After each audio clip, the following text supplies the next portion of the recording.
On parle aussi beaucoup, et on va en parler de plus en plus sans doute ces prochains jours, de l'état d'urgence. Est-ce qu'il faut le convertir dans la Constitution? Eh bien, c'est de tout cela qu'on va parler avec le patron du groupe des députés socialistes à l'Assemblée nationale, M. Bruno Le Roux, élu de Seine-Saint-Denis.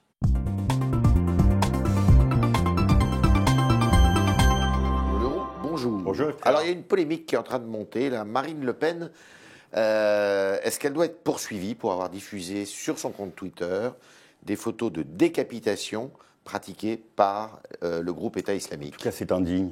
Ouais. C'est indigne même pour apporter une réponse. Et quelle réponse peut-on apporter en publiant des photos de la sorte? Mais c'est absolument indigne. Poursuite judiciaire?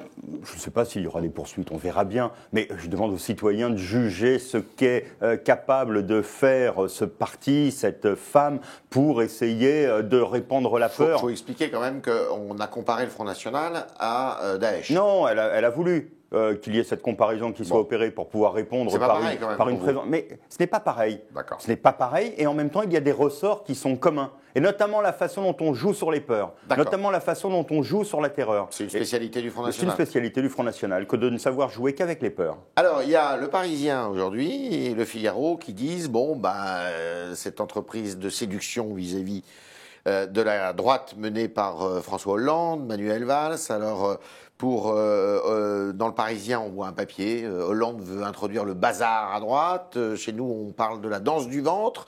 Est-ce que c'est de la tactique, tout ça? On prend en compte la situation qui a été créée par les élections de la semaine dernière. Il n'y avait pas, quasiment pas, un président de région de droite. Il y a aujourd'hui un peu plus de la moitié des présidents qui sont à droite, à peu près la moitié. 7. Quand on met l'outre-mer, ça fait la moitié des présidents qui sont à droite. Les régions ont grossi, elles prennent de l'importance aujourd'hui. Ouais. Et donc il fallait montrer dès cette élection qu'il n'y avait bien entendu pas la moindre réserve. Mais il n'y a pas un piège quand même. Mais est-ce que le piège... François Hollande n'était pas très populaire, c'est le moins qu'on puisse dire. Et là, du coup, en ramenant vers lui certaines voix centristes ou certains élus centristes, on se dit qu'il est en train de préparer son élection présidentielle. Il est en train de préparer les recettes qui permettent à la France d'essayer d'aller mieux. Et si l'on peut éviter un peu de maïchéisme, le tout c'est de savoir si nous sommes clairs. Moi, pourquoi j'ai envie de répondre, par exemple, à l'invitation qui peut être celle de Jean-Pierre Raffarin sur l'emploi? Pourquoi? Parce que je suis clair dans ce que je pense. Parce que lui-même, je pense qu'il formule cette proposition parce qu'il est clair. Mais vous savez, ce qu'on dit aussi, c'est que c'est une façon, avec une formation, disons, rassemblant le centre droit, le centre gauche, c'est de mettre le pied à l'étrier au Front National. Il n'y aurait plus que 2 formations. Mais moi, je ne parle pas de formation. Je ne parle pas de formation. C'est sur des sujets précis. Je parle de sujets sur lesquels nous devons laisser de côté le manichéisme et l'opposition systématique. Alors, je comprends que cela soit difficile dans un moment où le chef du principal parti de l'opposition a dit qu'il fallait être dans l'opposition systématique et que même si c'était blanc... Il n'a pas dit systématique, il a dit rejouer son rôle d'opposant. Nicolas Sarkozy a dit, si Le Roux dit que cette table est blanche, dites-lui qu'elle est noire, et elle est noire. Donc voilà, c'est cela qu'il dit, Nicolas Sarkozy. Le contraire de tout ce que peut faire ou dire le président de la République. Ça peut marcher? Non pas ce que dit Sarkozy, mais je l'espère. Cette coalition sur des sujets comme l'emploi, par exemple. Cette discussion sur des sujets, les discussions que nous avons déjà à Matignon et Place Beauvau toutes les semaines sur les questions de sécurité, où je m'aperçois que depuis quelques semaines, on a évité les surenchères. Tout simplement parce qu'il y a de l'information qui est donnée et que l'on écoute chacun. Précisément, vous parlez de sécurité, ça nous renvoie à l'état d'urgence, donc l'état d'urgence qui a été d'ailleurs reconduit et approuvé par la plupart des élus dans ce pays. On sent qu'à gauche, quand même, de plus en plus, il y a des réticences pour sa constitutionnalisation. C'est-à-dire d'inscrire l'état d'urgence dans la Constitution. Est-ce qu'on pense que l'on est sorti de la menace terroriste ? C'est à moi de vous poser la question et à vous d'y répondre, surtout. Moi, je pense et je demande à tous ceux qui nous écoutent de ne pas penser qu'il n'y a plus de danger, de ne pas penser qu'il n'y a pas de mesures et qu'il n'y a rien aujourd'hui dans notre Constitution qui permet d'assurer des moyens qui correspondent à cet état d'urgence civil. Pourquoi ça doit être inscrit dans la Constitution? Mais tout simplement parce qu'aujourd'hui, l'article 16 sur les pleins pouvoirs au président de la République en cas de vacances, les institutions ne peuvent pas fonctionner. Je suis là comme représentant de l'Assemblée nationale. L'Assemblée nationale fonctionne, il y a une majorité et une opposition, il y a un Sénat, nos institutions fonctionnent. Confier le pouvoir aux militaires, on est d'accord? Non, pardon, au président de la République, c'est le pouvoir. Et l'article 36, c'est les militaires. Et donc on voit bien qu'il n'y a aucun des articles qui permet d'avoir une base constitutionnelle. Mais on ne peut pas s'en sortir avec une loi? Je crois que c'est beaucoup mieux quand il y a, et notamment quand il y a des pouvoirs qui sont donnés, et là il y a des pouvoirs supplémentaires qui sont donnés au président de la République, à l'exécutif, au gouvernement, c'est beaucoup mieux qu'ils soient encadrés aussi constitutionnellement. Est-ce que cette initiative va passer? Mais je vais vous dire pourquoi elle va passer. Elle va passer par la voie du Congrès d'ailleurs? Je souhaite qu'elle passe par la voie du Congrès parce que c'est la responsabilité des élus qui sera posée. Et je souhaite que, face aux Français, nous leur disions que nous prenons tout en œuvre. Nous mettons tout en œuvre pour assurer leur sécurité. La sécurité, ce n'est pas simplement affaire de police ou affaire de renseignement, c'est affaire de constitution. Notre organisation doit être réglée comme du papier à musique avec notre règle commune. Qu'est-ce qu'il y aura dans ce nouvel article 16 ? Je pense qu'il y aura ce qu'on peut appeler une constitution civile de l'état d'urgence, c'est-à-dire un article qui corresponde non pas à la version militaire. Ce serait plutôt l'article 36 d'ailleurs. Oui, ce serait très certainement ça, mais moi j'attends maintenant que le président de la République, la semaine prochaine, en Conseil des ministres... La déchéance de nationalité pour les Français d'origine étrangère, enfin pour les binationaux plus exactement, nés en France. Est-ce que vous êtes pour ou contre ? Moi, ça ne me choque pas, je l'ai dit. L'entrée, pour moi, sur ce débat, ce n'est pas... Ça ne vous choque pas. On sent que le président de la République est en train de flancher là-dessus. Non, mais je veux dire, ce n'est pas la binationalité, pour moi, l'entrée dans ce débat. C'est le terrorisme.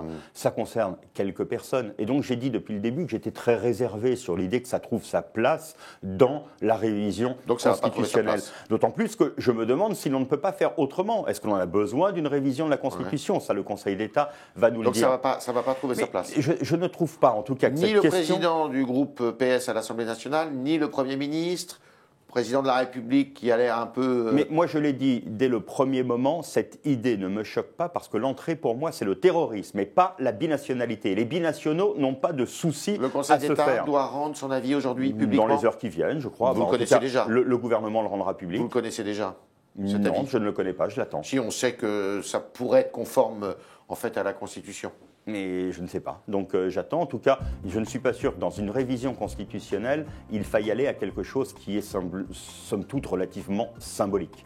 Il y a pas, et la République ne fonctionne pas avec des symboles aussi ? Elle fonctionne avec des symboles, mais c'est bien pour ça que je fais, moi, de cette question une entrée par le terrorisme. Quelqu'un qui retourne, qui a la nationalité française, et qui retourne au nom d'un prétendu État, les armes contre ses concitoyens, pour moi, n'a pas la capacité à rester avec ce qu'est la citoyenneté. Mais ça ne doit pas arriver.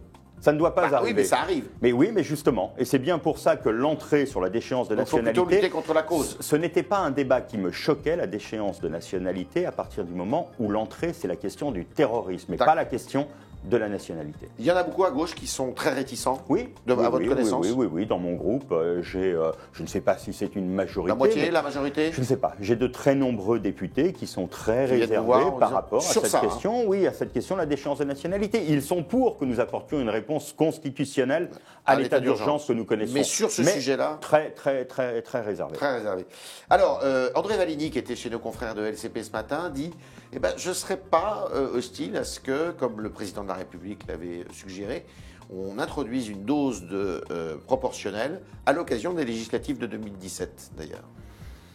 C'est votre avis ? J'essaye d'avoir des principes sur ces questions. Il est ministre, quand même. Oui, j'essaye d'avoir des principes. Je suis président du groupe à l'Assemblée nationale et je suis toujours très réservé sur les modifications de scrutin, très réservé sur la proportionnelle.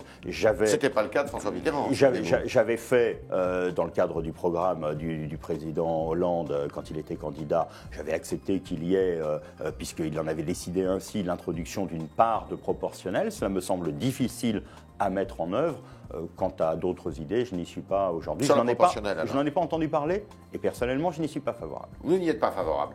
Alors, il y a un autre sujet qui fait pas mal jaser, c'est Notre-Dame-des-Landes.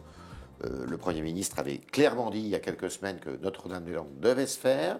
Il semblerait là qu'une concession soit faite aux écologistes et que le président de la République soit prêt à reculer pour dire on arrête tout. Mais il y a dans ce dossier des procédures.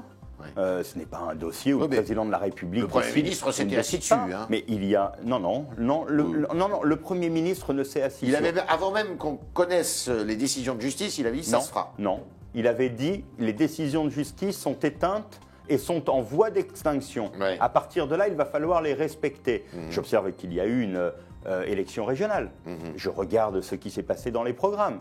La nouvelle majorité du Conseil régional des Pays de Loire a rejoint sur cette position, ce qui était celle de l'ancienne majorité. Donc moi, je n'ai pas une envie que les choses démarrent tout de suite, mais je dis qu'il doit y avoir là encore des principes et que le droit doit être respecté. Vous êtes pour ou contre vous? Notre-Dame-des-Landes. Moi, j'y suis plutôt personnellement favorable au vu, et notamment de l'évolution du trafic sur l'ouest de la France et du trafic sur la ville de Nantes et sur l'aéroport de Nantes, qui représente une forme de danger, je le pense. Mais j'ai écouté les arguments de chacun, et donc je trouve que la position est une position qui doit être prise localement aujourd'hui, mais ce n'est pas la position du président de la République. Le président de la République ne peut pas aujourd'hui décider soit d'arrêter, soit de continuer. Il y a des procédures en cours, elles doivent être respectées. Eh bien, c'était le talk de Bruno Le Roux qui nous a dit beaucoup de choses ce matin. D'abord que ce n'était pas cette main tendue de Hollande et de Valls à certains éléments de l'opposition, ce n'était pas une tactique, mais c'était précisément pour, sur certains dossiers, avancer davantage. Deuxièmement, il est contre une introduction, une dose proportionnelle pour changer le mode de scrutin aux législatives de 2017. Troisièmement, eh bien, il n'est pas tellement favorable non plus à ce que la déchéance de nationalité pour les binationaux nés en France eh bien, soit constitutionnalisée. Enfin, eh bien, laissons la justice rendre ses décisions sur le projet de Notre-Dame-de-Landes, projet pour lequel il est plutôt favorable. Merci, Bruno Le Roux.